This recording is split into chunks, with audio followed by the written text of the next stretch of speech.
On the 21st of June 2025, in the year of our Lord Talos, it is Free RPG Day, where nerds across the sphere come together to play TTRPGs both in digital and in physical form. You also have a handful of publishers who are dropping quick start rules and other cool free shit, hence it being Free RPG Day, to celebrate their works and upcoming goodies for their fans and potential buyers. And the last couple of years, I have run World of Darkness games.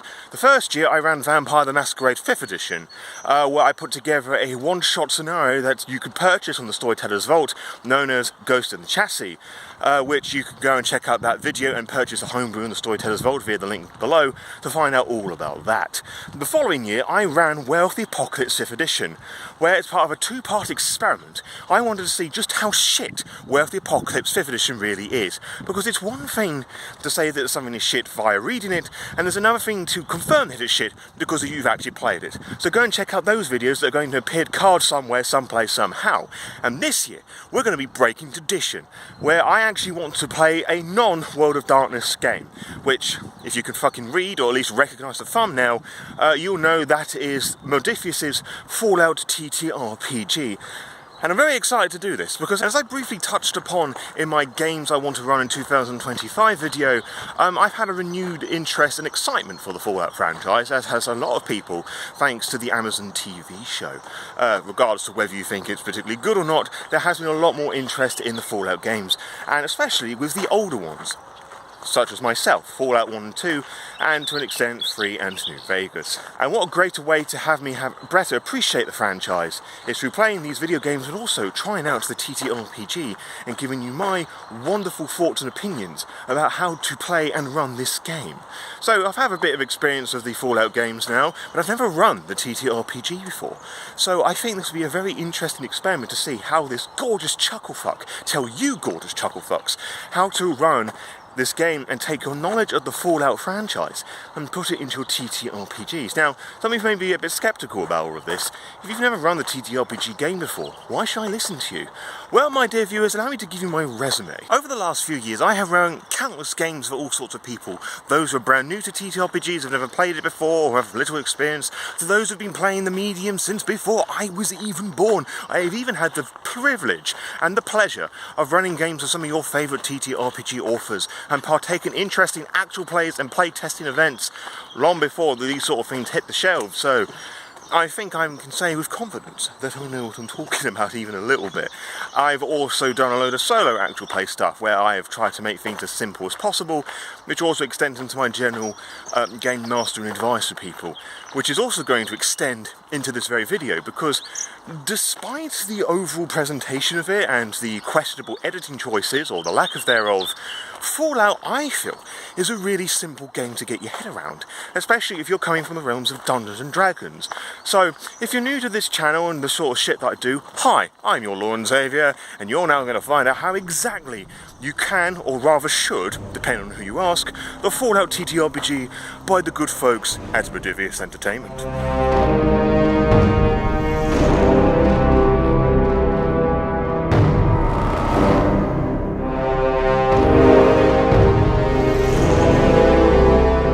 So what is Fallout exactly? Well, it's a work of fiction that's heavily inspired by a boy and his dog, and GURPS, that has you wander through the wastelands of a post-apocalyptic scenario in a few parts of America at the time of recording.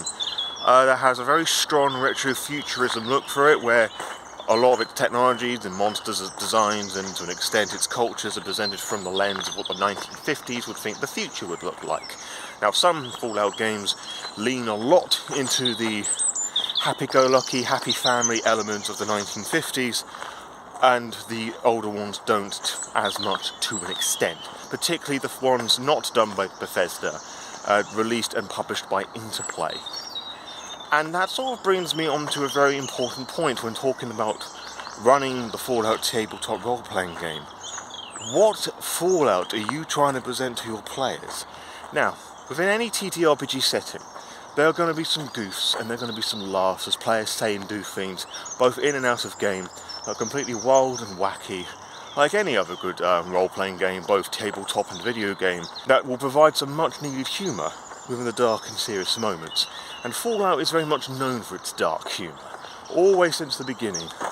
And even with Fallout 2, where I guess it's mostly controversial because it's just filled with cultural pop references, that some of which have aged like fine wine, but some of it is aged like fucking milk.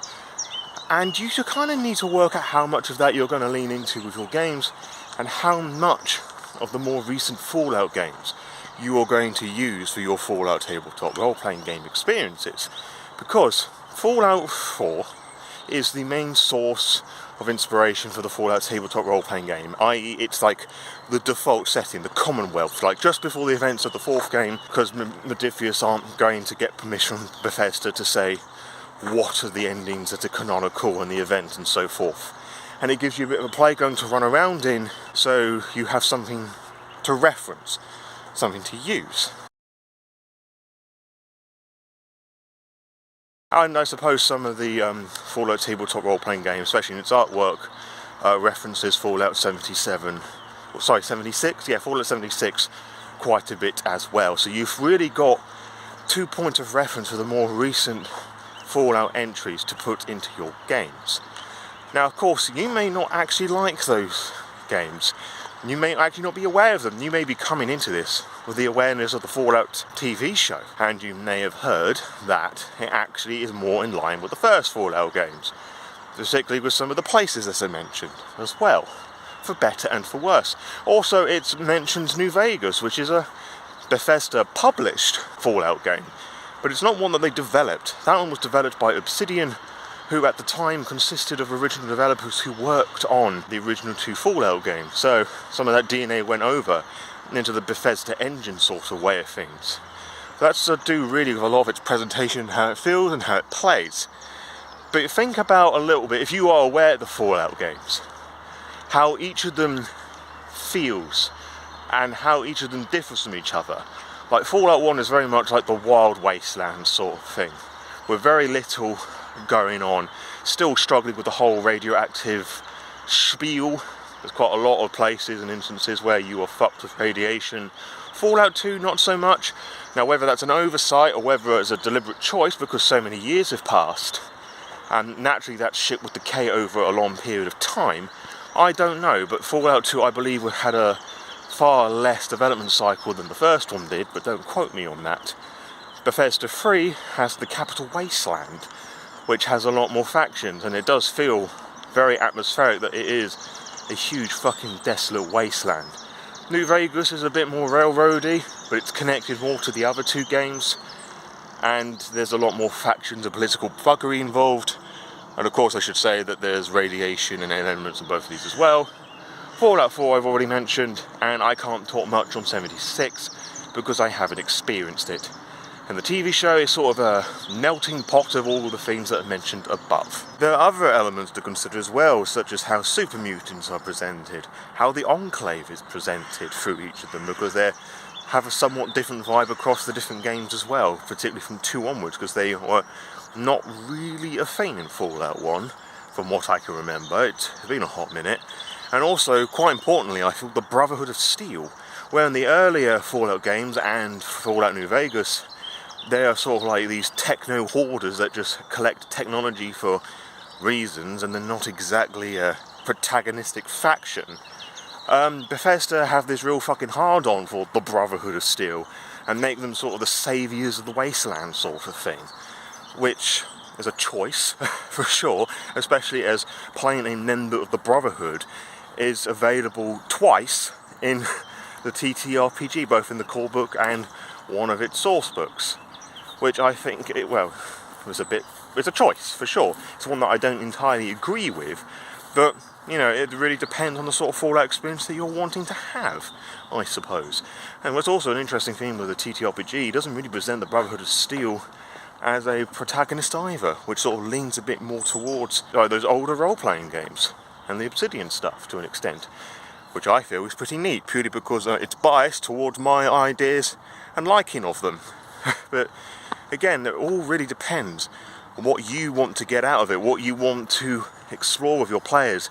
Do you want to have them all start as a bunch of vault dwellers that explore in this version of your wasteland?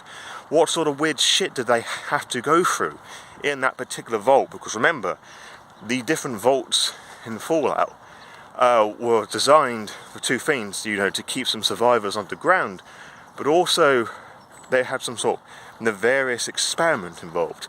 Tim Kaine, one of the lead people for Fallout, was like the main brainchild behind it, as it were, talks about the original intention of the vaults, which I think is pretty neat. You can go and check out that video. And this would carry on with the more modern Fallout games as well, where G-Vault does something particularly shitty with its residents. Some of them do turn out okay, but most of them do not.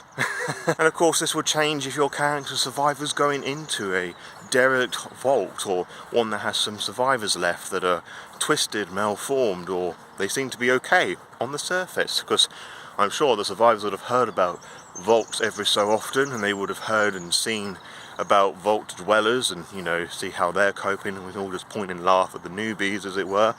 But yeah, the whole perspective of things is going to change wildly as well, and something that you should keep in consideration. The core book does have that big old chapter, but it's pretty useful to see the sort of things that, you know, Vault-Tec were prepared to do to the last survivors on Earth for the greater good, as it were.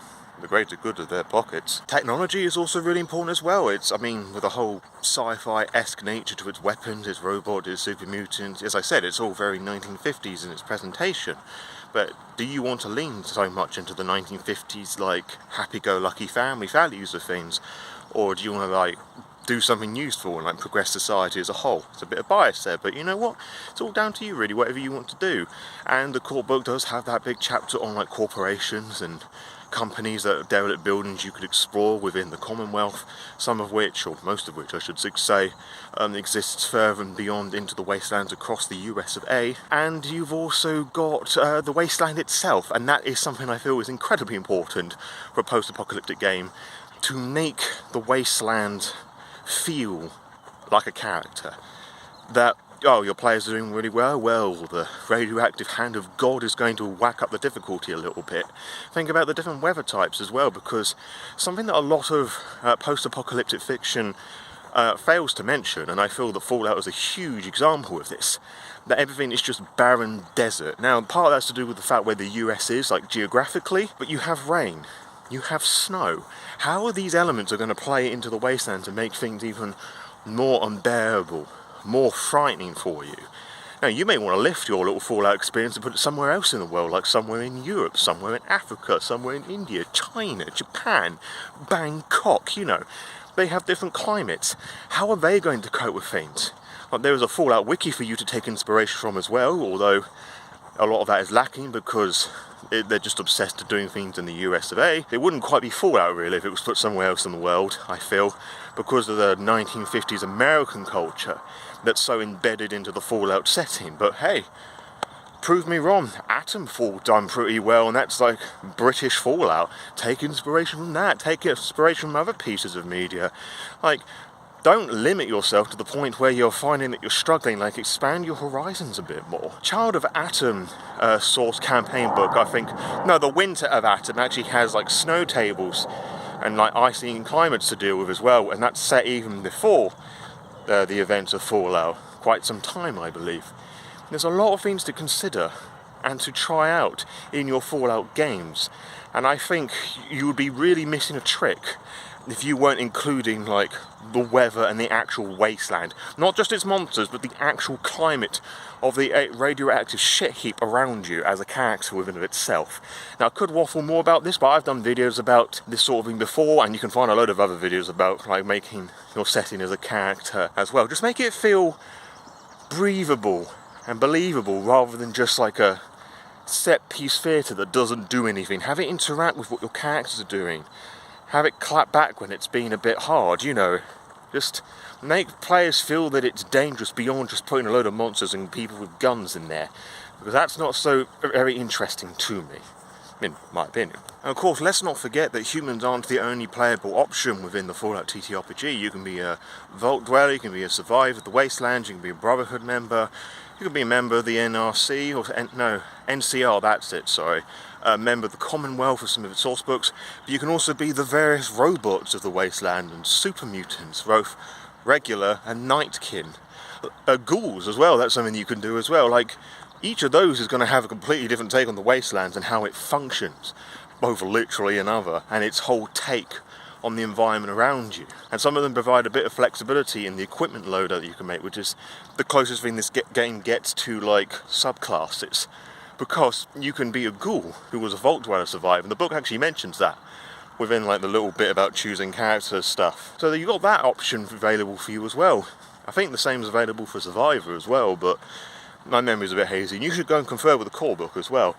Like, if you're playing a group that's a mixture of these things, how do they all come together? How do they survive in the wasteland? What sort of trouble do they get? Because let's not forget that super mutants and ghouls are not treated particularly fairly.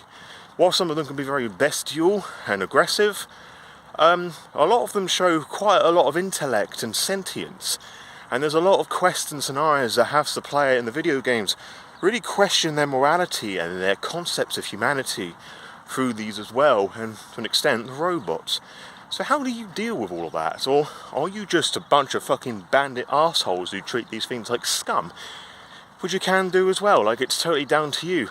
And it really does depend on what you are wanting to tell with your players and the sort of experience that you want them to feel, including like the wasteland as a character, because a bunch of robots are not going to feel the irradiation around you, or super mutants and ghouls. In fact, that heals them. It heals ghouls, but I can't remember if it heals super mutants. But again, confer with the core book. And of course, depending on the experience that you're wanting to run, this should really influence how players should assign their stats, which is a very important thing with any game, I feel. Like, again, a bunch of inexperienced vault dwellers are not going to have much survival, whereas a group of super mutants might do. You know, for an example.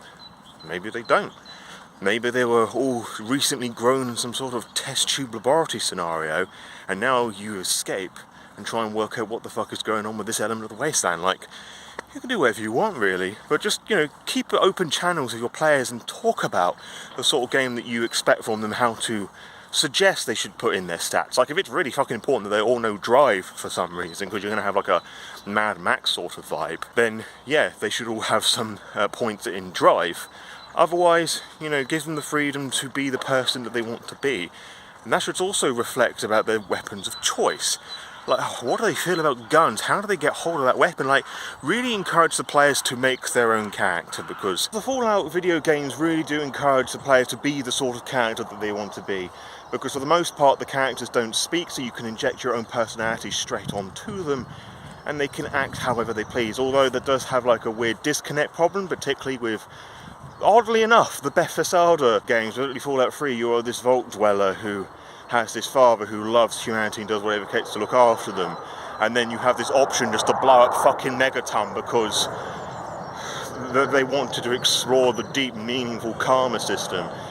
Yeah, because there's great nuance of nuking a fucking town of civilians you've never met before for very little gain. But anyway, like, it really does encourage the players to be who they want to be within the wasteland, and that should really be encouraged within this setting, to be their own person and to find their own voice and their own place in the wastelands to make ends meet.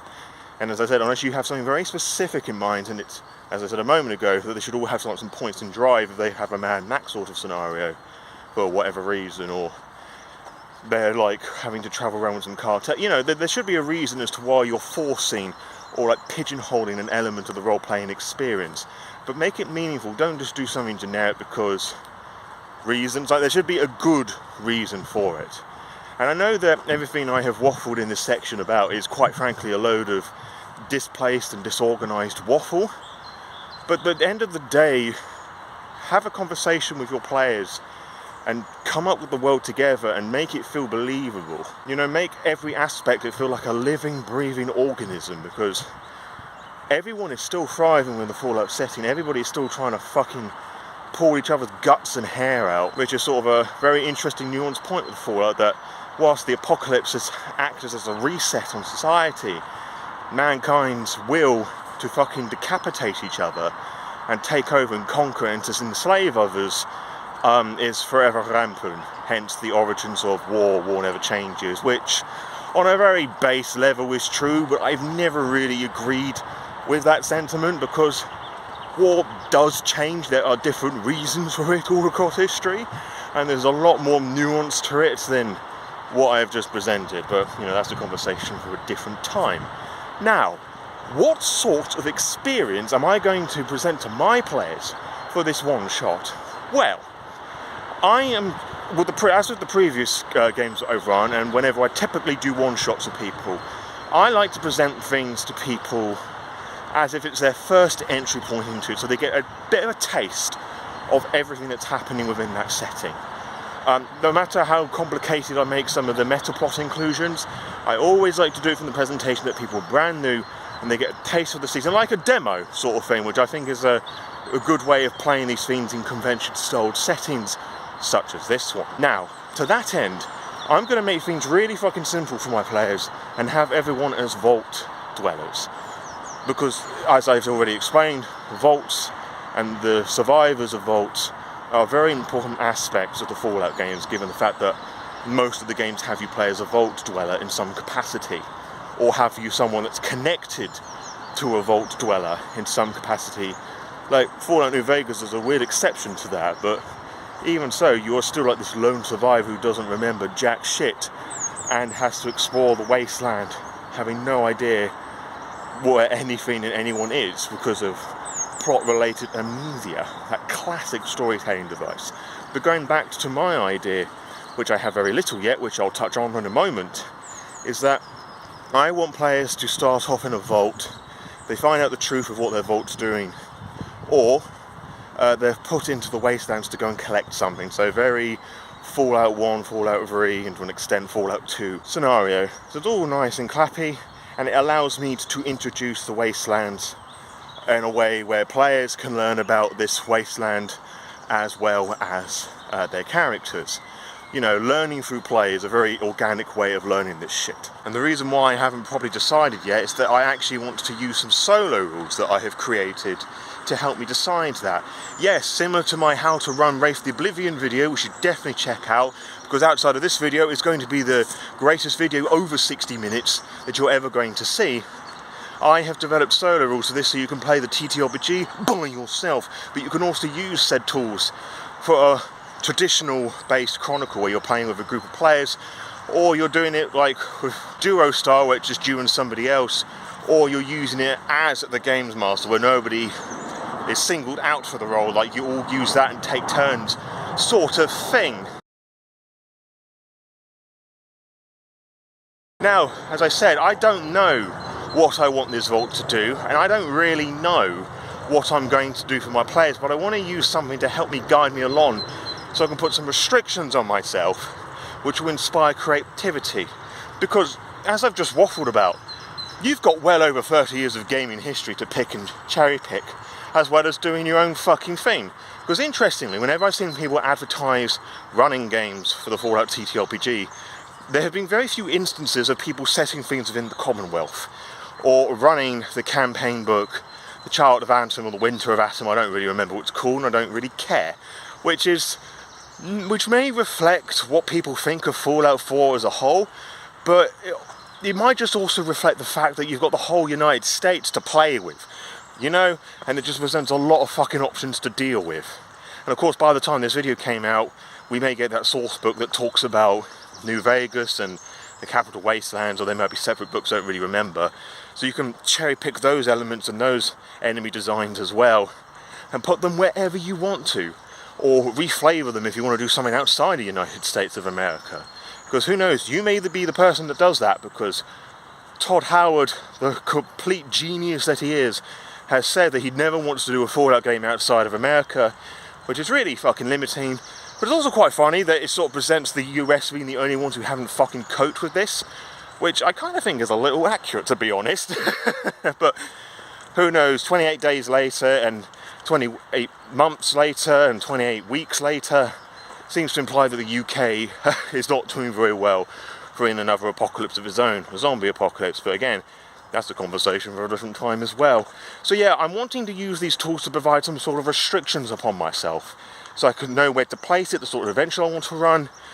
But I do have the theme of they are vault dwellers, they're going into the wastelands for some purpose, maybe to break free, or as part of their little vault tech experiment, and then they meet some sort of denizen in the wasteland, so the characters can learn as the players learn, because I don't want to presume that people know everything about Fallout, and I certainly don't want to assume that their characters do either, so those limitations will help with their roleplay as well, feeling that they don't have to know everything and its fucking mother to have a good time.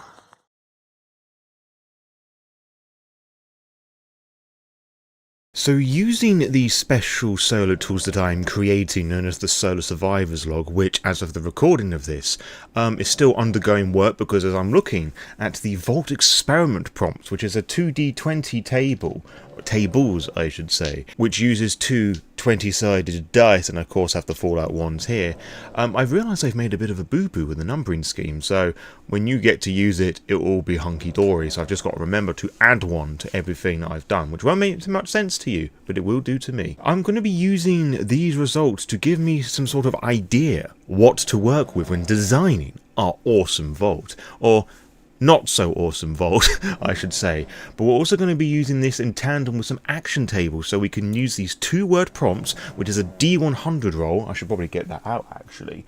First D10s I see, going to have them as different colours. Okay, we've got this sort of greeny one with the 10s, and this bluey white one with the units on them.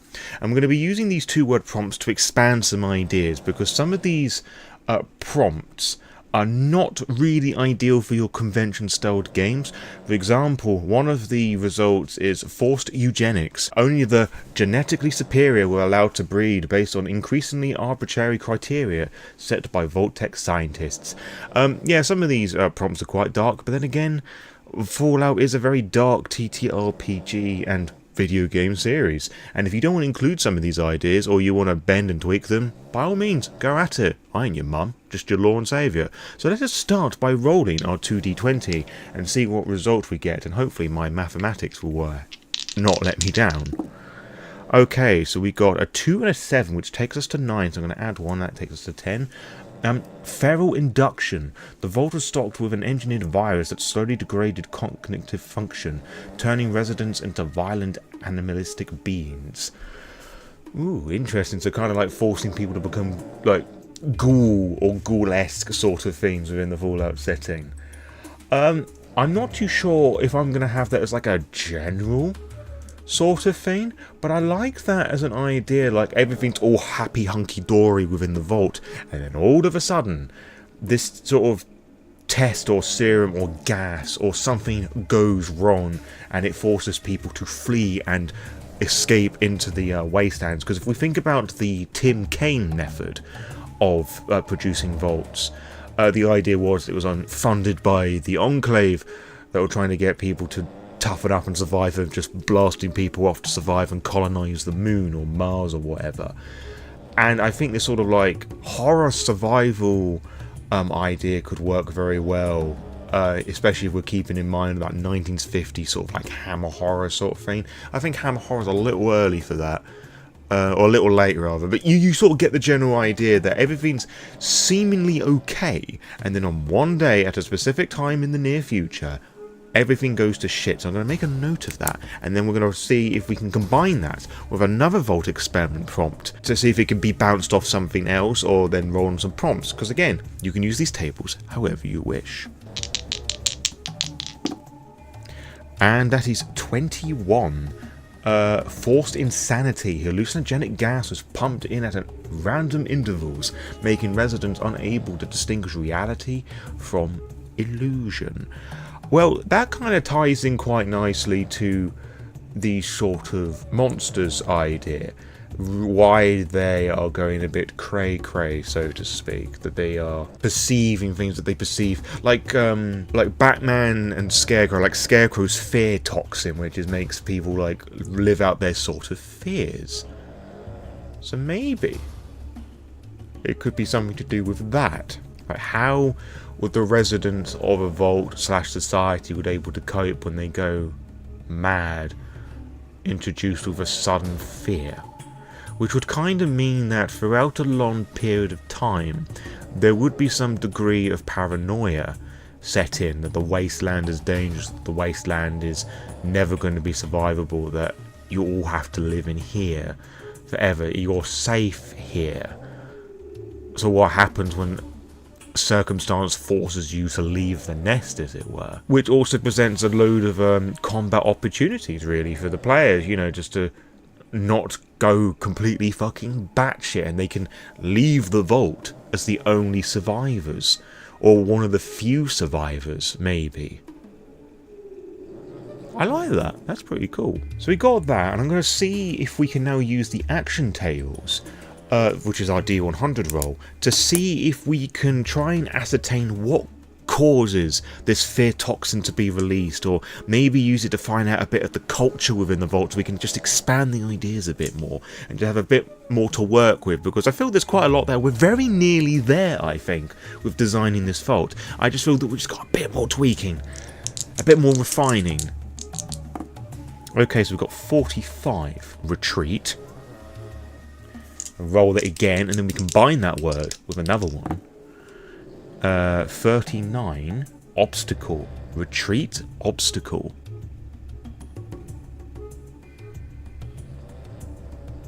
What this is making me think about is the day when it goes wrong. That it's a bit of machinery that... Ooh... Maybe the reason why they're just that bit paranoid about it is because throughout the whole time it's just been little vapours, like they're breathing it in as a part of their oxygen. It's like a little snippet of it, so there's like more oxygen with just like a pinch of this fear toxin, as it were, which makes it a bit easier for people to believe. And then this machine breaks, and whoever's working on it like neglects it, hence the retreating, the obstacle to fix it, or I don't know, something along those natures, and then like this pressure builds up, and then it just bursts, and it starts to fill in people's rooms, and that's when people start to go fucking batshit. Yeah, I like that. That's a good setup for it. I think that everything, as I've been saying, feels hunky-dory, and then it's not, because somebody is neglecting their duty. Now, I don't know the actual science behind this, like how easy this would be to pull off, but it doesn't really matter, really. I think making it one of the player characters might be a good idea, or having them work alongside one of the players for everything to go shit up. I don't know, we can work that out at a later point. So let's roll on a D100 tables again to see if we can find out anything else a bit more about the culture of the vault. 22, which gives us the result of hide. Compare that with the other table of 66. Wow, doubles. Agony. Hiding agony. That's pretty fucking bleak for the general culture of the vault. I'm thinking a bit something to do with the overseer here. That's the thing that springs to mind here, so it's a good idea with these things to go with that knee-jerk reaction. And I'm clearly boring the shit out of Holly down there. Maybe the purpose of the experiment was supposed to be different. Maybe the fear toxin was supposed to have people fear breaking leadership, or something like that, like subduing people into ideal slave servant performer worker sort of territory. Which is funny because that's not the first time I've come up with this idea in a Fallout scenario. Bit worrying, that. I've clearly been reading a lot of fucking 1984. But the overseer, maybe his family have a particularly bitter encounter with the wasteland. Maybe like a generational sort of thing, like somebody didn't make it, or maybe the overseer had received a message that in X number of years it's going to be safe to go out into the wasteland, and this causes the overseer to be quite panicked because once everybody goes, he won't have that control power anymore. Maybe it's a sort of dictatorship within the vault, that the overseer is like this very overbearing figure that people fear because bad shit happens, and it's because of this fear toxin that makes people believe it a bit more. But then this machine goes wrong, and then everybody goes fucking bonkers, and they have to find a way out, otherwise they're going to get torn apart by everyone else. And the players can discover, perhaps, if they like search through a computer, that these are the orders that they were given by Vault Tech or whatever. So really it was the overseer who was just terrified of losing power, so they were using this toxin, this gas, to control people. I like that. That's pretty dark. Yeah, that's kind of coming up with a really sinister setup here. At least a good vault culture. Like, everything's all hunky-dory, everybody's living their life, maintaining the vault and all the rest of it. But whenever the overseer comes into play, like, there's a real fear there, because this gas has made everybody a bit more fearful, paranoid regarding the overseer, and it might also make people a bit more frightened for conflict or anything to go wrong within the vault. And then something happens wrong with this machine, everything blows up, the players have to go and escape, and then they can find out this way or the other how exactly this toxin has come into creation, the orders and all the rest of it I've hinted at already. So yeah, I think that's a real basic outline that we can like mold and bend as we see fit, as we now begin to plan the rest of the session.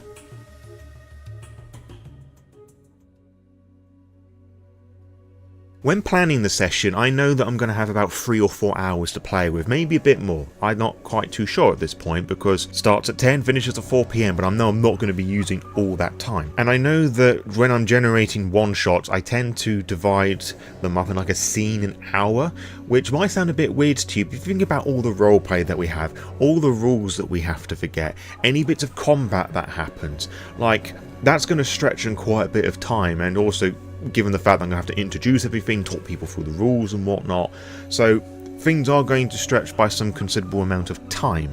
So really, I'm going to look for a nicer 4, maybe 5 healthy scenes to work with, and really the stuff that we've just talked about with the vault is already 1 or 2 scenes. Like, the first scene is like everything all hunky-dory, establishing the characters, them just going about like doing the various jobs at the vault, and when I'm designing the pregens for it, I have to make sure that for the vault dwellers that each of them has a very clear distinctive role in their description, so they know how to roleplay their character, the stats they're going to have, and also just give them, like, show them different aspects of the vault, like things going well, things not going so well. So I'm not going to write all this down, because as an experienced games master, I won't need to have to write that down. I will know what to do, and when I make these pre-gens, I will have a good idea about what everyone's going to be, and when they're introducing their characters, because I'm going to give them a choice of characters to choose from, I can just make notes, okay, such and such has got that one, such and such has got who, etc. and so forth, and I can draw little diagrams on a bit of paper, so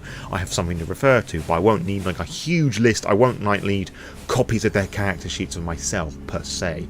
At least I don't think I will, but if that changes, you'll find out in this very video. And this vault stuff is really 1 or 2 scenes within this one shot. So is it going to be an hour between them? No, like together I feel that's going to be an hour in of itself. So the first part of this, so part 1 is Vault Life, which I will be able to like play around with, type up and just expand upon as we're working through this bit here. Part 2 is Getting Out, which will be them like running about, like fighting off crazed vault dwellers, like of them encountering the overseer, who is suspiciously fine.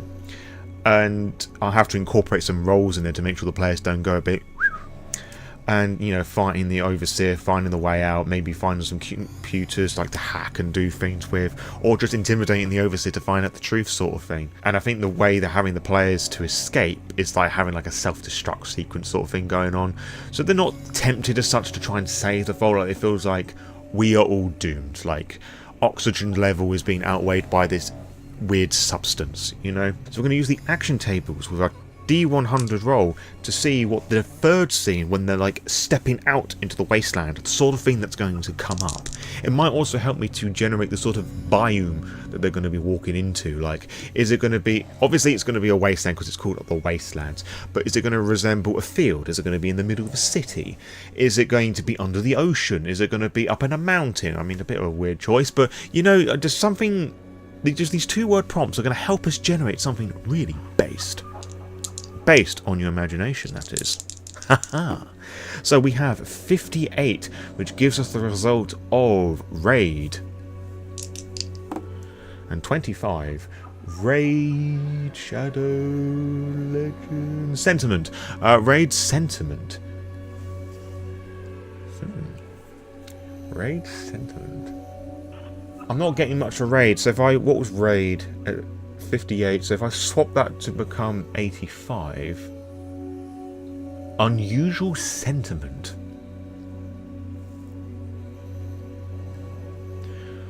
unusual sentiment.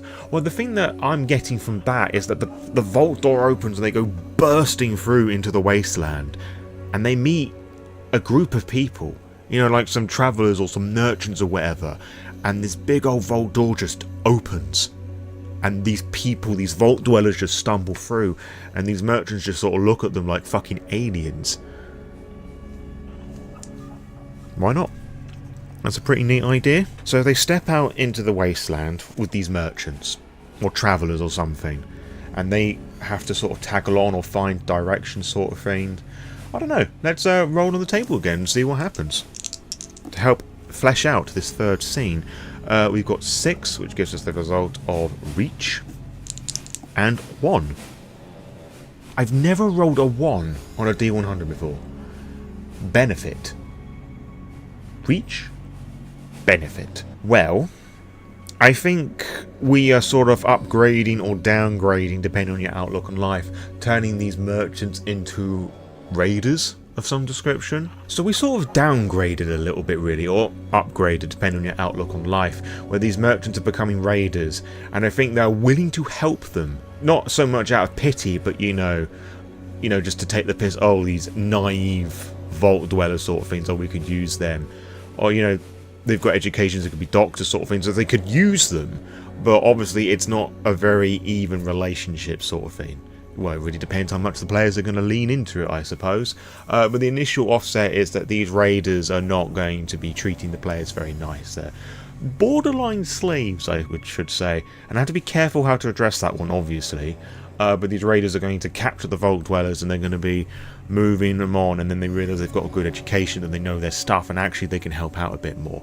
And I think now, what I will do is that I will use a faction name generator. But yes, you can generate factions with this, because it's a very important part of the Fallout games, particularly the Bethesda ones.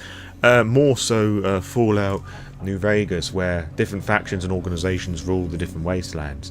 And with separate D100 roles, we can generate the names of factions and also their size, and we'll be able to work out just how influential this group is. My mind at the moment is thinking that these raiders are fairly small, but let's just find out. And there's a faction name format which I've pinched directly from Ironsworn, where it can be a combination of legacy and affiliation, and there are different naming prompts you can go with as well. So let's just roll the name of this faction. I should put that in a little box somewhere. So I'm going to roll D100, and the scheming we're going with here is 34, which is one of the options that is 0 to 40, legacy and affiliation. So just a 2-word prompt there. I'm going to go over to that box and roll another D100 roll. First on legacy, 76, which is Emberwake, and affiliation, 92, keepers. Emberwake keepers. I don't like Emberwake here. That just kind of clashes a little bit, so I'm actually going to roll the legacy one again. Hopefully we can get something a bit more catchy. 38, which gives us Radstorm. Radstorm keepers. And yes, all of these have got like post-apocalyptic themings behind them, just fits within the Fallout setting a bit more. The Radstorm keepers, which you could argue could be like trying to save people from the wastelands, but nah, I'm going to go with a more nastier wasteland, so the warnings of the Overseer right after all sort of thing, and a weird twist of fate. So we're now going to roll on a D100 table to work out the size of them, i.e. their influence. 39, which is an established power, a well-known faction with military strength, economic influence, or ideological followers. Yeah, I'm going to go with the military strength here. The Radstorm Keepers does have a bit of a oomph to it. And I'm going to use the action tables now just to work out what they actually look like a sort of uniform that they may wear, which will take inspiration from the pre-war attire, such as Caesar's Legion wearing like American like football shoulder pad sort of things. 29, which gives us the result of postpone, and 97, postpone armament, which I can never pronounce properly, which gives me the impression with this they don't actually wear that much at all, just sort of like rags and whatnot, embracing the radiation, as it were, for better but mostly worse. which sort of doesn't present them as a highly civil bunch. But if they've got quite a lot of size and power, I don't think people are going to argue with them very much now, are they? No, I don't think they are. So that scene, or at least part of that scene, they meet the Radstorm Keepers, and who take them in, and we should probably work out what's going to happen next within that scene, because that's only part of a scene. 17 gives us the result of Rejoice, and what is that? 69. Nice.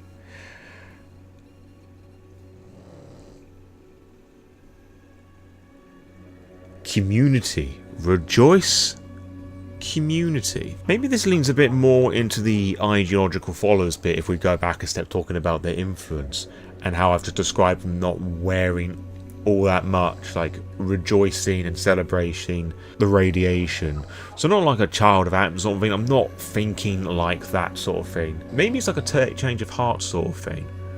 Like they are happy they've got some doctors and teachers, some other people to change, influence, or from the player's perspective, corrupt into this weird mindset that's going on here. And they take them back to their base with like different sort of like tribal sort of festivities and celebrations sort of things, and then they have to put the players through some sort of trial to see if they are worthy of living. That's the third scene. I'll just put tribal trials because that would be enough as a kickstart to remind me what that is when it comes to flesh out things a bit more. Not that I have like a huge video to work with as well. So part 4 is this trial, as it were, and we're going to scroll on a little bit more in this PDF because we've got a bunch of quest generating tables, so you can generate quests on the fly, because it's something that I feel that the core book does quite poorly. Given that quests and side quests is a very important thing within the Fallout universe, as it being an RPG, but it's also very much embedded within the TTRPG, where you gain experience for completing quests as well as killing monsters. It doesn't really give you like a simple like quest generating prompt sort of thing. It gives you a lot of ideas to play with, like within the scheme of the Fallout and how to structure them, but they are like little like kickstart prompts, as it were, and that's what this table will plan to do. And this is a bunch of D20 rolls, and we're going to use this table to see if we can generate some semblance of a quest to go with. The quest giver, I think, is going to be like their tribe leader, which isn't one of the things here, but obviously you don't have to roll for every single one if you don't want to, or if you know what the specific quest giver is. Obviously you don't need to include that here. I mean, it's like the faction's leader, so it's moving over to the objective. What is it that the players will have to do? Result of 5 gives us investigate a mysterious radio signal. Now that is interesting. Of course, them being Fallout dwellers, their Pip-Boys will be able to track the radio signal as well, because they've got radios on them. And I think that's a rather interesting thing. If we're talking about this cult and radioactivity, it could be like a binary code, or like a misinterpreted, like a Geiger counter sort of thing that's been like transmuted through radio waves, or something weird and cryptic that they have to decipher in a weird way, probably at the source of wherever this is. So let's roll on the location. 2 gives us a crumbling skyscraper. Could be like a large radio tower sort of thing, which makes sense. Now, it's not always going to make so much sense with some of these results, because the radio signal could have come from a super mutant village, which is one of the options here. Then you just have to find a way to make that work. And of course, if you're doing solo play, you as the games master will know about these locations, but the character that you make won't. And then you get to have fun with that bit of role playing, having your character discover these secrets and also discover things as you discover them as well. So tribe leader is sending them to find a radio signal from a crumbling tower, or rather, they don't know it's from a crumbling tower, but they just sense weird vibes. They sense like a weird energy signal in the air, like some weird mystic sort of thing. And then the players like go into their Pip-Boys. They can find that there's an unidentified radio signal that points them towards the crumbling tower, which it's how you develop these stories. It's not so linear like the leader wouldn't describe it to them in that circumstance. Yeah, that's pretty fucking cool, if I do say so myself. So, what's the antagonist? Because there's going to be a complication of a sort called just the next table. Where, as it's a crumbling tower, there's going to be some environmental hazards that maybe parts of the floor are going to give way, which could be represented with some survival roles. But let's see what the antagonist is. Like, there's going to be like some creatures or people like keeping base there. The antagonist is in number 18, a swarm of cazadors, and I don't remember what those are, but they are a Fallout monster. Should probably have a look at that now, actually.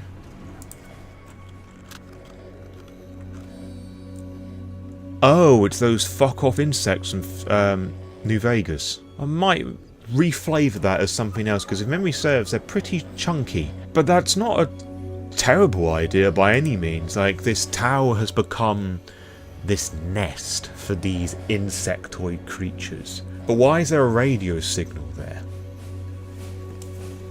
I'm getting like some weird sort of experiment people sort of insect scientist sort of thing. I don't know. Let's roll on a complication beyond environmental stuff to see if that helps. 17 is the quest violates your faction's morals. Okay, well that makes a lot of sense. Like, the more dignified vault dwellers and not so civil tribal raiders are going to ask players to do something, or the players are going to encounter something that's... It could be as simple as bring back proof that you have found what it is, or the source of this signal that's like disrupting my powers or whatever, which might mean that they have to kill somebody. Or assumes that it is a person, like to bring back their head sort of thing, which means it's going to have to die. So if it is as just as simple as the head of somebody, or something, you know, it's from not killing things to surviving to going out of your way to killing something, there's a difference in morals there in most circumstances. So the moral dilemma, to see if we can expand upon this even more, which is its own table. 3. Destroy a dangerous AI or exploit its power. Ooh, that makes a bit of sense here. So they think it's a person because they're told it's a person. Or at least the tribe presumes it's a person, like disrupting their airwaves sort of things. And it's an AI computer, maybe part of the Enclave, another Vault Tech sort of thing, perhaps. Yeah, like that. The moral dilemma here with the destroy a dangerous AI or exploit its power. The exploit its power could be like a Fallout 3 scenario, like just nuking the bastards. Or maybe this radio wave is having such a specific effect on these people that just tuning at the frequencies just right could be enough just to snap their brains or something. Like, maybe these people were part of some other experiment and they've got like a kill switch device on them, or they're androids. They could be a group of simps that believe that they're free humans. They could add a lot of interesting layers to that, I think. Which also adds in the very interesting idea of morals and humanity. Like, just do they feel human? Does that mean they are human? Kill the, you know, does the AI flick the kill switch on the simps and set them free? Do they stay with the simps, you know, to protect them and still keep up with the whole mumbo jumbo sort of thing? Or they go to this crumbling tower. So maybe this tower had like some scientists working on something or another, post or base that was like developing simps or whatever, or some sort of military gear, and now it's been infested with insects, and they go to this main computer, which is like underground sort of thing, where things are not as hostile. Maybe. And what would be the player's rewards if they choose to destroy the AI? 4. Loyal companion. Well, that might make sense. The tribal leader symph thing may offer the group their finest women and men sort of thing, and a place within their new home sort of thing. Yeah, I like that. I have to say that's a pretty neat idea, and this has all been done with generating tables using 2-word prompts, and in the case of the generation of the vault, combining these 2-word prompts with an actual descriptor, which we have also bent to our liking. 2 descriptors, in fact. So let's run that through again. Scene 1. Everyday life of the vault. There's a bit of paranoia because everybody fears the overseer. As everybody tries to get on the best they can, they try and minimise conflict and fighting because they're always scared of the outcome and they're fearful of death, etc. and so forth. Obviously, I'll let the player characters have a bit more agency with this, as they're like the special chosen ones or whatever, but I would include it in their description so they know how to roleplay their characters, and then they can bend and flex them to however they wish. The second scene, something goes wrong, like the machine breaks down and then the gas starts spewing everywhere, and the players just so happen to be in a selective part where the different toxin level is not as much as in other places. Like, I can imagine that if Vault-Tec wanted to really spew this stuff out, or whoever's controlling the overseer, he or she could control the oxygen to toxin level. Like, if they're like delivering it in an open hall sort of thing, they may want to like drop the oxygen and put up the fear toxin so they can be believed a bit more, but it might not be so necessary if you're in a fucking toilet. I don't know, something along those lines. So yeah, the second part is getting out and confronting the overseer about it. Like, getting help. Like, the overseer will know what to do, and the players just sort of band up and go and confront the overseer who's locked himself down, like trying to shoot at the players, thinking they're all fucking crazy. Part 3 is them getting out into the vault, and I'm now imagining like your very stereotypical like barren wasteland sort of thing. I haven't even thought about where in America this is, and to be honest, I don't think it matters too much. If I am asked about it, I'm going to say that it is Texas. Why not? I might change my mind on the day, or I might come up with something further down the line, but that's what I'm going to go with for the moment. So they just go into the vault, the big door creaks open, and they like fucking stumbling out into this vault, and they are captured by these Radstorm Keepers, this large established power, this huge tribe, who have taken in the players as semi-slave sort of things. You know, but then realising their intelligence, their health, and all the rest of it, they learn, oh, we can actually make good use of them, and we actually want to bring them into our people a lot more. In order to do so, you have to perform like this special trial for us, and the tribe leader talks about how this radio signal is like disrupting their powers and whatnot, which could be a means, if they're all synths, they could be like getting some sort of like radio wave or some sort of transmission from somewhere, and it's like conflicting, or I don't know, some fucking sci-fi bollocks. But the tribal leader thinks that there's disruption in the force, so to speak, that it's making it difficult to use their psychic powers, or their third sight, as it were, and they have to go to a specific location to go and deal with it. Of course, the tribe leader wouldn't know where it is, but then the players think signals, waves, and it would say on their character sheets that the pit boy can use a radio, and then they tune into their radio and they find where the radio signal is. They can get their weapons from the tribe, and then they go out into the wasteland, and I can roll like on a random event that's within like the little GM's booklet that comes with the screen to see if something pops up. Make sure they have something to eat and all the rest of it. That's how they get their money as well, I suppose. And then they led to this big old tower in this like abandoned city or town sort of thing.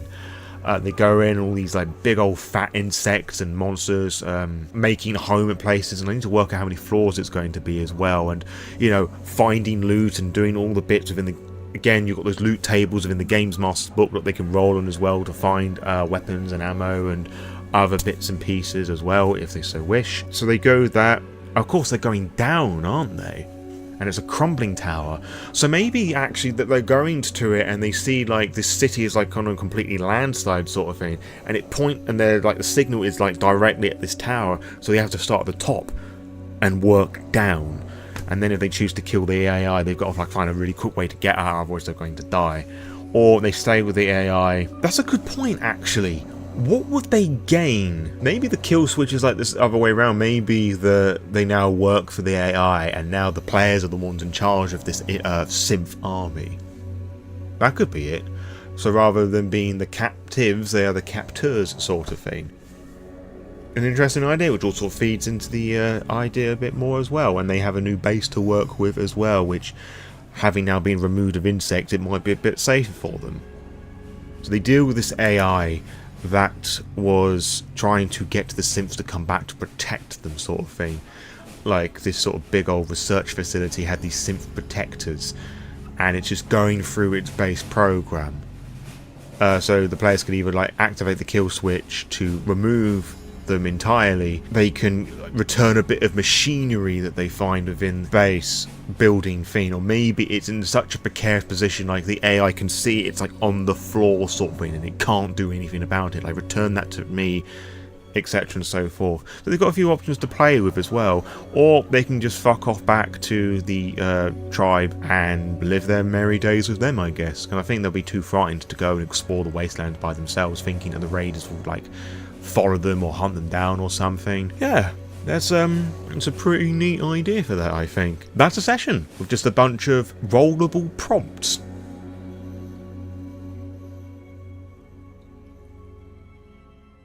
So I'm very nearly finished making all the bits and pieces that I want to make. Now, if I was using maps or tokens, I'd obviously continue and showing you how to do that as well. Of course, you can purchase those bits and pieces offline as well from good sources, and not use generative AI like a scumbag, because if you're watching this, you're definitely not a scumbag. The things that I'm focusing on here are some rules references, a little bit of bio about the Pregens, so I don't force it onto the character sheet somehow. And of course you've got the Pregens themselves. And I'm not going to show you the Pregens because chances are, if you're watching this video, you've seen a full character sheet before. And honestly, that's not very interesting to me. What's interesting is all the narrative and the backstory that's behind it. So I'm going to go through those bits and pieces for you just to show you what those all look like. I'm going to start off with a rules reference, which I had a little hunt online this morning, the 13th of May 2025, in the year of our Lord Talos, and I can't find one. Well, at least not an official one done by Modifius, because if that was the case, I'll just be using that. But as there isn't, I made my own. It's very simple, really. We've got 2 pages, got a little Fallout Boy like watermark thing there, which is basically taken from the Fallout wiki, or the wikia, I can't quite remember which one, and there's like a whole fat page of pretty much every single instance of the Fallout Boy like popping up in games, like as a perk, as a bit of promotional art, etc. and so forth. And I had a little dig around and found this one of just the winking head. Made it blue by my partner suggested, rather than just your standard grey/black watermark. If anything, this is a blue, and all I've done is just smacked the transparency all the way down, just so that it looks like a watermark. And obviously when it's printed out, it will have that sort of watermark feel look to it, which makes it a bit more official, because I kind of like that, rather than just being some old tat that I've just put together in a Word document. I don't have to do it like this, I just like making things looking a bit more professional and nicer for convention settings. It also gives me a little bit of an ego wank when people said, "Oh, you made that. Wait, it's not an official one." So it's always good to just put in a bit of effort with this sort of thing. So what this is basically, as you've probably read already, just a very basic breakdown of the rules, like what you'll need, how to play, how the action points work, luck, critical successes and complications, which have basically been condensed versions from the core book.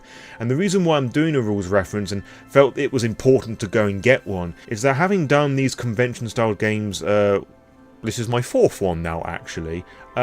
No, it's not. It's my 5th one now, because some of them have been from Free RPG Day, some of them have been the more standard How to Play X game. And whilst I can waffle away about the rules and the powers of whatnot of my comfort zone games within the World of Darkness, I haven't been able to do that so strongly with other games. And I think it's just a really useful just to hand to your players, so you don't spend forever explaining the rules or repeating yourself to the players.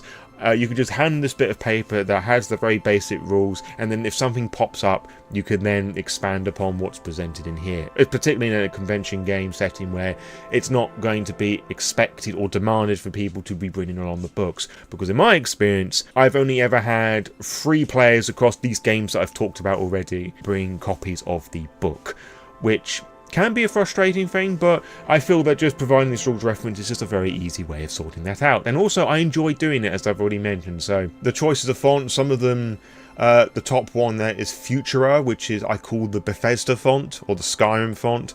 It's used in Modifius's game as well. This sort of like more comic book style, the Tropicus script.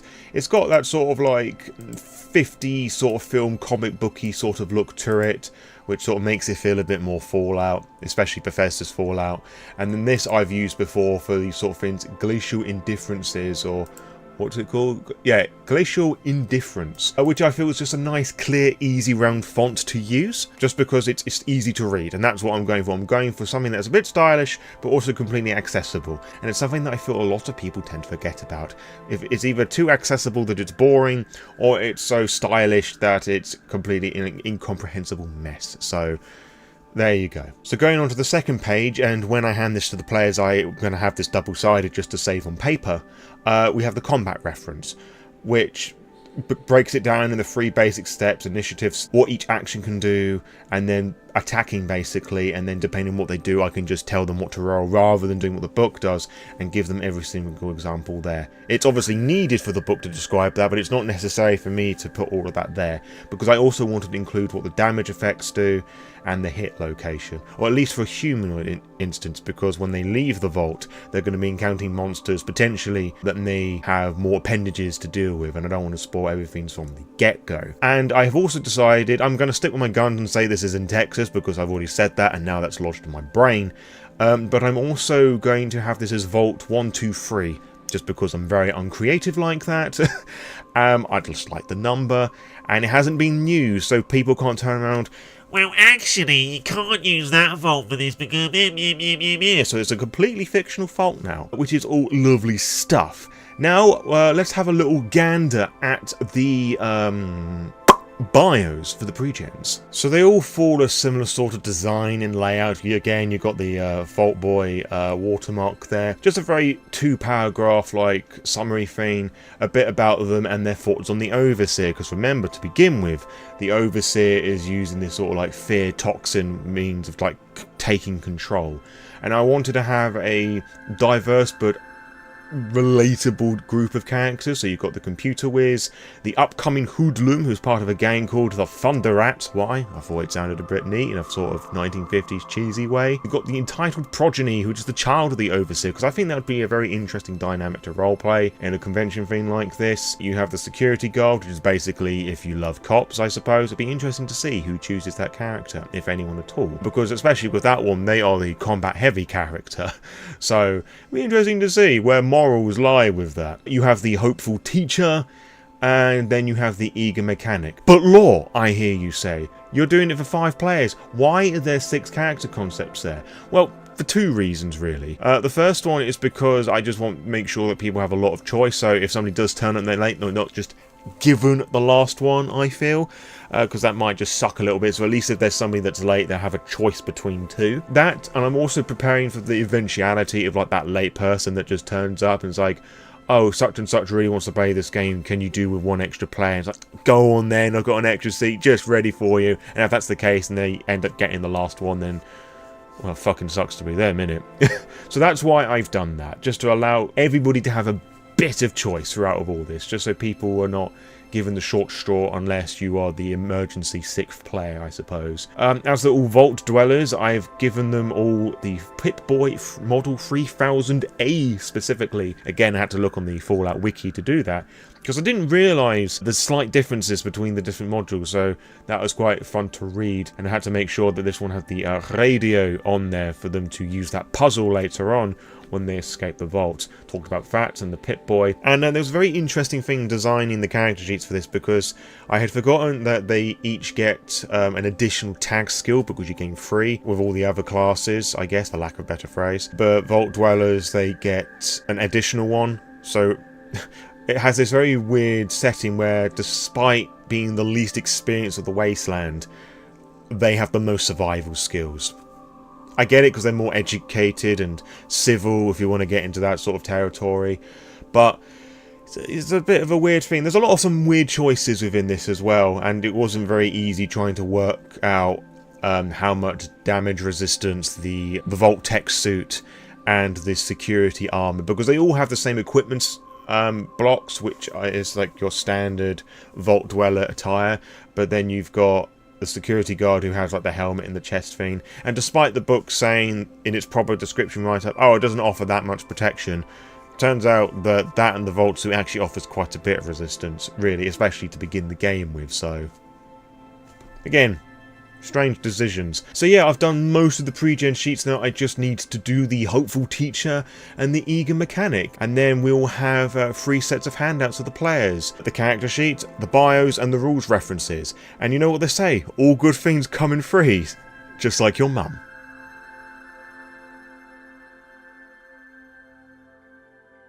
So we have designed the one-shot adventure with random tables of my own creation that you'll be able to use fairly soon. We have created pre-gens and character sheets that are fun, engaging for the players to really invest themselves into the setting proper, at least I think so anyway. Now we come over to what I'm going to be bringing for the game that's going to be happening in 2 days time, and be packing them in this bag here. And it's got some fun little badges and shit that's on them now, which are fairly new, and if you want to know where I got them, you can go and watch the video that's going to appear on a card up there somewhere after you've watched this video, of course. You can also watch the fun little unboxing thing that I did of this bag about a year ago that really annoyed some dickheads in the community. But enough about them, this is about me and this bag, which is going to go over there now so we can focus a bit more about what's on here. So if you're running Fallout for the very first time, or any TTRPG for the first time, assuming that Fallout is your very first TTRPG, you'll know what to bring to your sessions, being digital or in person, or in a convention, something like this.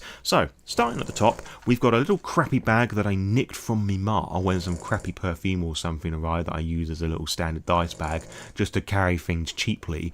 In here you have the special Fallout dice you can get from the Bethesda store. And what these consist of are 4d6 and 3d20, 2 of which are a bit larger.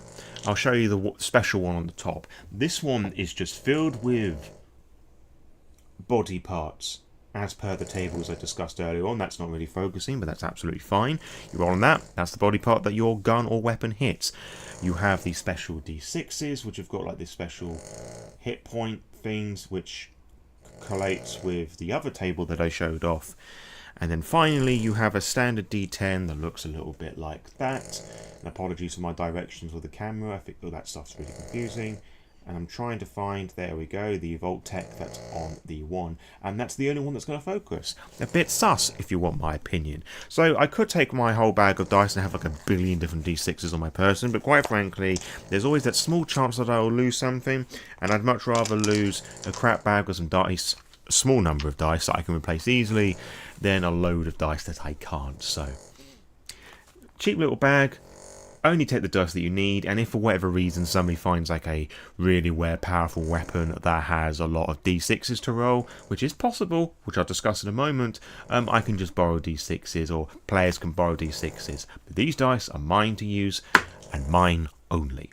Next up, we have a pad of paper, and apologies if I'm slipping up on my words more than usual. I'm fucking exhausted. It's the hottest day of the year, and my dogs are having a little fun little nap over there. The one they hear snoring is Holly, and I'm sorry if the mic's picking up all that shit that's happening there. I don't think it is, but cope. Anyway, to help me cope with the stress of running the games, I'm going to be using this as an aid to my brain with 2 pens, because I would hate it if one of them dies and I'll be left using someone else's pencil, because I don't like borrowing things from people, as like I don't like people borrowing things from me. And it's particularly helpful that when I'm sitting down with a game and it's just starting and people choosing their character concepts and they talk about who they've chosen, I can quickly write down and say, okay, Chucklefuck McGee's that way, Cunt Flaps McGee is that one over there, etc. and so forth. And whilst I feel I'm going to remember everything on the game day, chances are, given how hot it's going to be on the Saturday, which is when this is happening, and Free RPG Day, I'm probably going to forget a lot more than I would usually. So as I said, just little notes here and there just help to keep the brain juices flowing, acting as an aid. And I do things old school, writing things down, because I feel like the actual process of writing shit down helps me. Typing, not so much. But if you want to type or scribble things in a fucking tablet, knock yourself out. Figuratively speaking, of course. It is a popular form of speech. Working down the list, we have the Games Master Screen booklet. I think it's a bit misleading. This is called the GM Screen, where really that's just This is the screen booklet. Now, the only reason why I have this and why I've been so desperate to get my hands on this is because this has random tables that you can roll for the game that's referred to in the core book, which is further down in my pile, but they're not printed in the book, but they're printed here, which I find really annoying. It has the rules of scavenging, which is like a really important element for the Fallout game, and Holly is off on a little fucking mission right now. I don't know what that is, but clearly she is offended by the lack of material in the core book, the vital material I should say. So yeah, there's just the really basic rules on the scavenging that's really in line with the Bethesda Fallout games, and yet they're not in the core book. You just got this table there that I can just open to when they're scavenging for things. Random armor, random ammunition, clothing. There's something else as well. Food, of course, really fucking important that, so people don't die, because that's an important element of the Fallout games, like more so in the TTRPG, just surviving on food and water. Chems, weapons, ranged, all with 2d20 rolls, of course. Yeah, just really important shit that's just not present as easily in the core book. So there's just less flicking around for me in the core book, where I've got this booklet on my person. Because quite frankly, if I didn't have this, I would just be printing out the pages that I needed. And it's the back page that I'm after, because that has like looting stuff depending on the size of a room. And there's going to be some different environments that they're going to be exploring. And I feel that's all pretty useful. And if I just want to be a bit generic, like if they find ammunition, armor, clothing, whatever, I can just roll on those specifically, whiz back to bits early in the booklet, and said, okay, you found a fat man, which is one of those instances where I believe that has 21d6 or something ridiculous like that. That's going to be a big fan of collecting d6s from people if that's the case. Now, I'm not going to be using it, but you never know. It could well pop up. And I want to be prepared for that. So that is going to help me look after that. The other thing I'm going to be using is the GM screen. I nearly said the Jesus screen or the G-spot screen. Potato, potato, pick your poison. It's a landscape thing that's got some concept art from Fallout 4, because as we know, it was designed really with Fallout 4 in mind, and a little bit of Fallout 76. It's got some pretty useful shit that's on that. I'm not going to get it too close because the mic is there, but if you're able to zoom in, you can. It's got some really useful stuff regarding combat, damage effects, action points, hit locations, range difficulties, injuries, critical hits, hunger states, weapon qualities. It's basically just a big old fucking combat related thing, which is honestly really helpful for me, because combat in TTRPGs is the shit that I tend to forget about the most. So it's going to be like a landscape thing. If you imagine what the table's going to be like there, and I'm able to see what the players are doing really easily, because it's kind of a small GM screen, which I love and don't love, purely because I do like the taller ones, just because I think it's just a bit cooler. But I feel with a friendly convention style thing that, like Fallout, that touches upon horror, I think that just helps things to make things a bit more sociable. In my opinion, there's pros and cons to both, and I folded that the wrong way. I really don't like it about GM screens, that you have to fold them a certain way. And of course we have the core book, which is just filled with a load of pristine bookmarks, with basically just bits of square paper that I use for all of my books, and of course the yellow ribbon bookmark as well, so I can just flick to bits easily in the book. So like combat, there's one for character creation as well. I don't remember what's in all of them actually, but I'm going to be spending the next couple of days in between just general existence, reminding myself of the basics and just, you know, making sure that I have the rules fresh in my head, because between this section in the video and the last one, there's about 2 months, so I'm a bit hazy. So I should really revise myself there. And finally, the essential materials is this little crappy little A4 booklet here, which has basically got all the character concepts in one thing.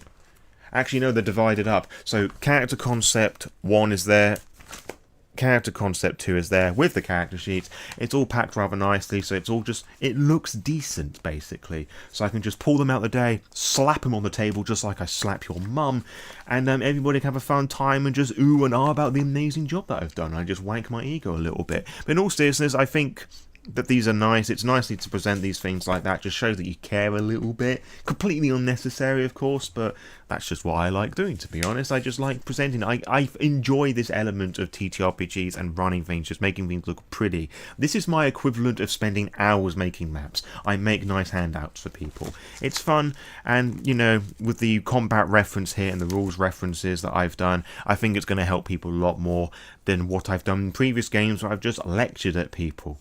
With a bit of handout things and just making things a bit better with each one. And I feel that On the surface, this seems the most complicated to run and play, but honestly, it's one of the easier ones, and I think when people have read my little handouts, they're going to have a fun time doing it. Of course, there are going to be hiccups along the way. There's always is. I'm probably going to be forgetting stuff, but people are going to be having a fun time as well. So yeah, I should probably put this shit in the bag that I just lobbed over there, and then I can show you just how everything's arranged. So let's have a proper look at the bag itself, or at least as proper as this distance will allow. There are going to be pictures around my head that will showcase the actual inside of it properly. It's not an ideal setup, but this is what we're going to be working with here now. Now we've got this pocket at the front that's going to be holding a bit of paper, well, my pad of paper, so quite a lot of bit of paper. And there's a couple of like pencil holder things here that I've just put my pens in here. I could take other bits of miscellaneous like pads or paper, whatever, and I could put some of the other things in here as well, but I just like to separate it's like the officey related stuff in the front pocket and all the other game stuff that's in the main bag. And before anybody asks, yes, I do have the Fallout perk cards that you can purchase from Modifius as well, but I'm not going to be taking mine with me, partly because I don't think it's necessary, and it's just another element for players to worry, think about, get confused by. Also, as I said earlier on, I kind of have trust issues, and I'll get really annoyed if I get any of the cards back and they've got like little creases in them, or I'm just seeing people like fidget with them, and it just really make me feel on edge. I don't like people using my stuff, even though I may well expect people to lend me their dice. The different thing, however, if people need the dice from me, I'll reluctantly share, but cards, not so much, so I won't be taking them, and I don't think it's necessary. So we've got this main pocket here. As we're on the side here, we've got a little cheeky little bottle holder. Yes, I'm British, we do the bottle of water, mate. There's a funny story about that actually I should share with you sometime, but I'm getting off topic. So we are going to zip this bad boy up. And in the main pocket here, we have the vast majority of the TTRPG materials. Again, a picture is going to appear somewhere now, where in the main pocket, or at least one part of the main pocket, we have the core book, and the dice are somewhere at the bottom as well. And we also have, in like the little laptop divider sort of thing, we have everything else. So the GM screen, the booklet, my A4 booklet of the Pregens as well. Now, in previous convention-style things like this, I've taken a lot more books with me, and also some of the books I've taken are quite large in general, so the space is being taken up a lot more.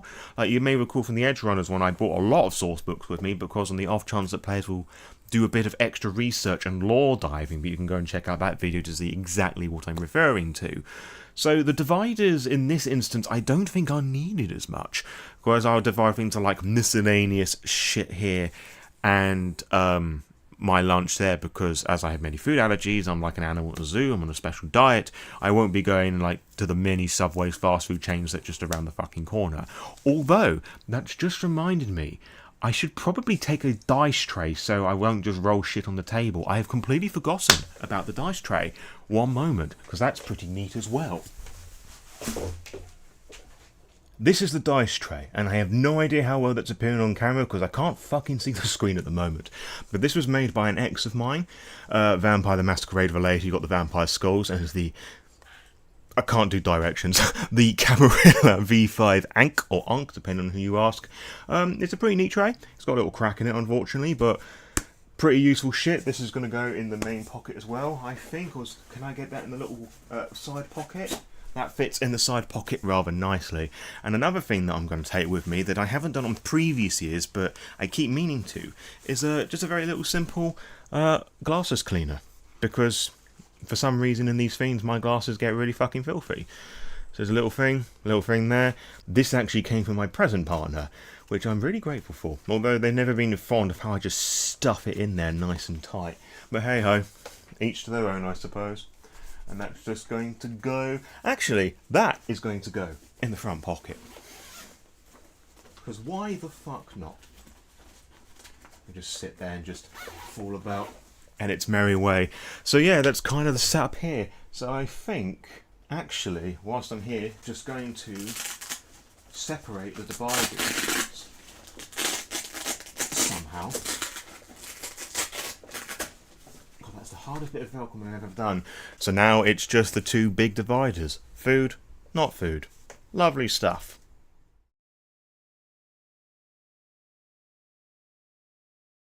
So the Fallout one-shot was definitely a success. I'm very happy with how that went. There were a couple of issues and little gripes that I have. And apparently those dogs have some gripes with it as well. So I'll just get those out of the way for you. There's a couple of instances where I just completely forgot how combat worked. There was one instance near the beginning where I had somebody, he had gone to strike somebody and had completely forgotten how physical combat worked. So I spent a couple of minutes trying to find what it was in the book. And somebody also gained that particular success of a tag skill.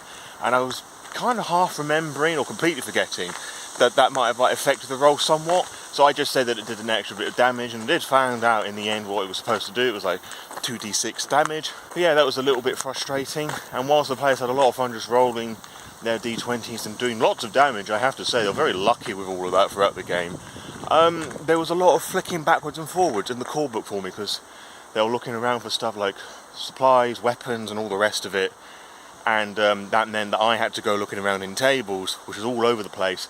Even with that little booklet, which was meant to make things a little easier for me, I did get a little exasperated just how the pacing of the game sort of kept stopping and starting, just because, you know, they wanted to go and explore the world, which is absolutely fine. I'm very glad that they did that, because they're very much in line with the game, and it means that they're interacting with the world and they actually care for what's going on, and also care for their characters. They want them to survive the best they can. It's just, as a games master with a one-shot at a convention-style setting where I know that I only have a limited amount of time to be doing this stuff, it's a little frustrating that a lot of the work is dumped on the games master, a lot more than just by the nature of running a game for some people, you know.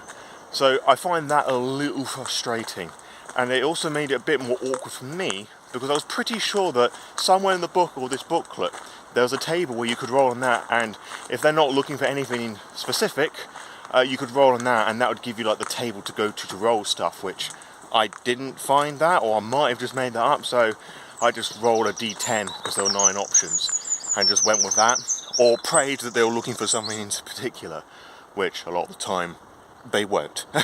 So that's absolutely fine. It gives some pretty weird and bizarre results, but that's just very much in line with the nature of TTRPGs and randomly generated results, and it's also very much in line with the Fallout video games as well, because a lot of the loot, items, weapons and all the rest of it you're going to get when you're searching in a room, chests, drawers, people, all the rest of it, it's going to be randomly generated as well, and it creates some particularly funny moments where somebody was like scouring a dead body, but they didn't have the gun on them, but they had all the ammo, which was kind of funny.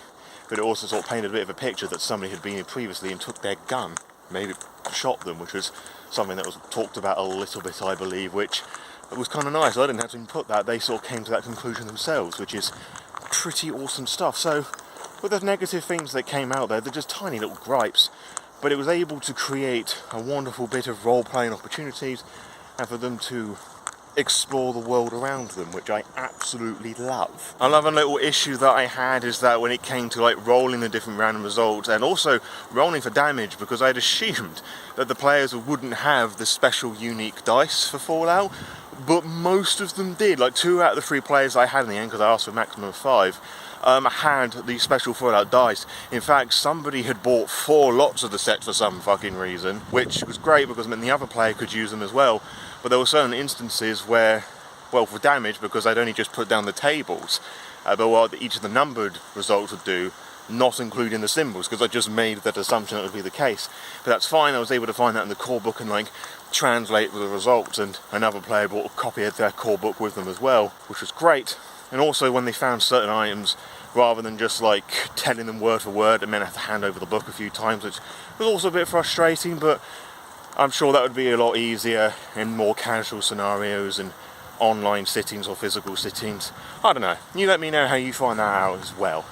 But what about the game itself? Well, as I said earlier on, I'm very happy with how it went. 3 out of 5 players turned up, which is a little side route for a moment. I did find a little frustrating because I had hoped to get a full house, especially when the other 4 games that were being run there, they had a full house as far as I'm aware. But you know, I'd much rather have those 3 players who were super keen for the game and the setting than 5 players that didn't turn up at all. And I would find out that 2 of the players was a father and his son, so I can't be too mad, but I can be bitter! But I digress. The game itself was a lot of fun, and I'm very happy and highly amused by the direction that it took, because the 3 character concepts of the tech guy, the computer whiz, and the hoodlum, Now, the hoodlum, you may remember, was part of a game that I created called the Thunder Rats, and they really had fun customising that, which I think was great. Not to say that the other two didn't, but it kind of lent in their direction a little bit just because they were the more enthusiastic, I should say, or like got into their character the most. Like they sort of described it how it was like a Mickey Mouse inspired sort of thing, like paper plate. They could paint their face up a little bit, which was a lot of fun. But then it sort of became a weird Mickey Mouse cult going to the promised land of Florida. And Disney, which, you know, given that the whole thing was her whole tribe cult sort of thing that I was doing, I would then lead into this a lot more, especially with our talk of them all being the chosen ones and how they were going to take them to the promised lands of Disney, play on words of Disney, which created lots of laugh all across the table. I'm just very happy how well they just embraced the silliness as well as the tragic horrors of the Fallout setting. For the most part, their roles worked out really well for them. There were crits all over the place with this game. A couple complications that made some very spicy fun, usually at the expense of the cult prophet person now. Hoodlum turned cultist, I guess, where they shot themselves once, they got hurt falling down something a couple of times. Which I wasn't quite too sure how to deal with that, because it wasn't something in the book that covered this scenario exactly how I wanted it, so I just said they just took a point of damage because that just made sense at the time. They rolled really well for damage as well, just taking out enemies that I'd put in front of them left, right and centre. Now I didn't plan much for them beyond leaving the vault. I just threw in some like set pieces here and there. Using another tool from those solo rules that I mentioned, so you can generate creatures of any level up to level 20 to throw out to give them some notice. If you don't want to like flick through the book or want to create something that's a bit more unique, you can stat them out appropriate to your level, have it weaker, stronger. So yeah, it was a lot of fun with that, and I had a couple of things that are a little stronger, but they dealt with it really well. Because this was a one-shot, I didn't bother too much with experience points, and they used their luck points quite a lot to re-roll things. But there wasn't quite as much use of the action points I would have hoped for. Both sides, actually. I didn't feel the need to, because, you know, they just sort of took things out really fucking quickly, and I just didn't see it was relevant, and the players just were happier using luck instead of their action points, I guess, to re-roll dice results, probably because it's more in line with a D&D sort of thing. And there were also situations where I feel that could have been answered if they remembered to look at the quick reference rules that I had made for them, which I feel a little irked about, but it doesn't matter because they still had fun. They did work out the little puzzle that I had, however, with the tribal shaman leader thing. They were having like weird frequencies that are disrupting their powers, and one of the players quickly works out that maybe we could use the radio and our pit boys to work that out, which I'm really glad that they did, because if there was any puzzle that they were going to stumble over, it was going to be that one. But they got that one super fucking quick, so I'm really happy that they managed to do that. And I'm just going back a little bit with the quick reference rules that I made. I apparently made a mistake, because apparently they did put out, Modifius that is, did put out a quick start rules reference thing a couple of years ago now, or a year ago, I don't really know, but the point is that one does exist out there. And also, hilariously, for me, you also now have a physical form that you could have picked up for free RPG Day at participating local game stores, which I did, and there was only one. So I'm very glad that I snagged that up before somebody else did. And I'll leave a link in the description below of all the other bits and pieces I picked up at my local game store as well, as part of that, in case you're mildly interested, as well as some awesome little snapshots of me doing my best Matthew Mercer, but Matthew Mercer cannot compare with your Lore Saviour! Overall, the game had a load of variety in moods and flavours. There were some appropriate levels of horror and creepy atmospheres going on, but I think it was more important for like the more silly, chaotic nature of Fallout to come through a bit more, because it was a fun one-shot. It's not like a long campaign with friends where I could explore things a lot more. I'm just very happy how much fun everybody was having and all the cool feedback that I got, which makes me feel good that despite running Fallout for the very first time, I was able to do a rather fine job at presenting the different emotions that Fallout can offer in the short amount of time that I had running it. I think this is the longest one-shot that I've had run either, so that's also pretty cool as well. So yeah, very happy with how things went. Little niggles aside, it was a very successful game, and I hope that somewhere rambling in this little bit here specifically has helped you out with your confidence levels of running Fallout for the very first time. But there's more that needs to be discussed, and I think now we should think about wrapping this sucker up.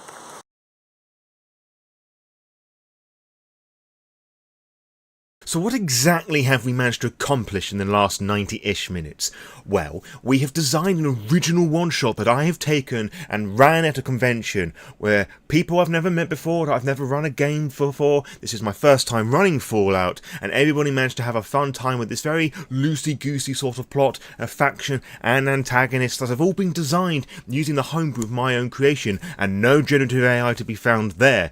We have created awesome pregens that fit the setting, and useful handouts so people can refer to the rules, as inconsistently consistent as that was.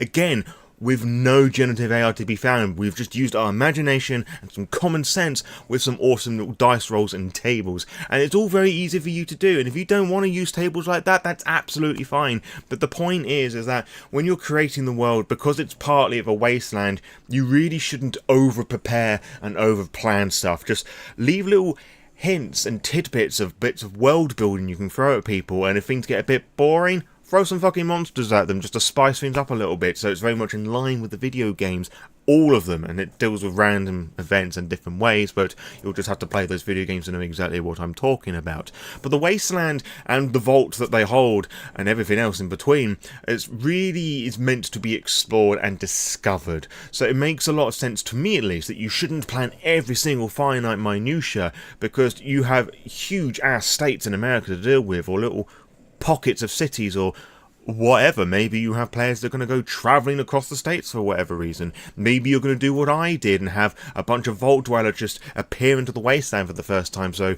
they can explore all of that world for the first time. Or maybe you just have a bit of everything going on and just sort of throw a load of emotional nuance at people, because super mutants, ghouls and robots are all going to be treated completely different to the humans. So you've just got to find what works well for you and the different scale of the horror and humour that you're dealing with, where it's like the cultural pop references of Fallout 2 or the right-in-your-face, unsubtle means of 1950s Great America stuff in the more modern Bethesda games. You really just got to find what works well for you, and how much of the horror to crank up and how much of the humour to go up, because humour does go in hand with horror a lot of the time. And even though the concept of World War III through nuclear apocalypse did seem like a strange idea at first, it's sometimes great just to laugh at how absurd everything is and just have a jolly good fun time with it. And there are different ways of handling with the Fallout settings we've talked about already, not just a moment ago but at the beginning of this video, but just have fun with it. Embrace the chaos, don't railroad your players too much, don't force them down a particular track, just let them break your ideas and your expectations and bend them into new possibilities, like I did with this one. A gangster turned into a prophet of a cult. Like, I could have never hypothesized that being a thing, but it just sort of happened, and the player didn't plan for it either. It just started a bit of a piss take, and we all just sort of ran with it. It was a lot of fun to deal with. The Fallout games have always been at these open world sort of things, even with Fallout 1 or 2, where you just sort of click and move across the map. Part of the fun of Fallout is exploring and seeing what you can discover under a new desk or an old chest of drawers sort of thing, or what you can find on the corpse of an individual. Like, why would somebody be carrying a power armor helmet on their person?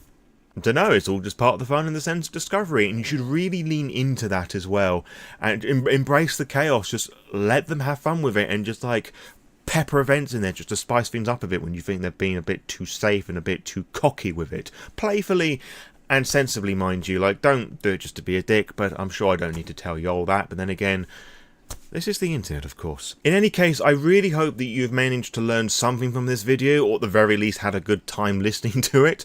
If you've learned something, whether it's something little, a lot, or it's just a case of, I've never thought of that particular subject matter like that before, that's been really insightful. I'd really appreciate it if you could let me know what you thought about this in the comments below, and tell me some of your favourite Fallout moments in the video games or the TTRPG. Have you run it? Have you played it? What are your thoughts on it? Let me know in the comments below. Let's have a nice big old friendly conversation about Fallout and set the world on fire with our base topics and discussions. Now, if you want to try out Fallout, I'm going to leave a few Fallout related books in the description below for you to go and purchase on DriveThruRPG. Now, if you purchase them with those specific links, I get some of the money back because I'm affiliate on DriveThruRPG, and I get a bit of sliverage of the coinage that way, and it's the best way to support the channel financially. But if you've got those Fallout books, or you're just watching this to support the channel and not really interested in Fallout but want to support me financially that way, well, you can do is go and copy the special affiliate code in the description below, and you can purchase any book of your desire and Drive for RPG, but add that code to the URL of that link before you add it to the cart, and that helps as well. I'd really appreciate you doing that. But if you can't do that, that is absolutely fine, because I know times are hard on all of us, and you know, we're sort of saving up for our own apocalyptic scenarios now and doing the best that we can to survive. But if you can, if you can't, you can't. I don't mind either way, but you should definitely do regardless. Give the video a little thumbs up, subscribe to the Lore by Night channel, and share this video with any and everyone who loves what I do. And I'll see you on the next upload, wherever that may well be for you. And until next time, farewell.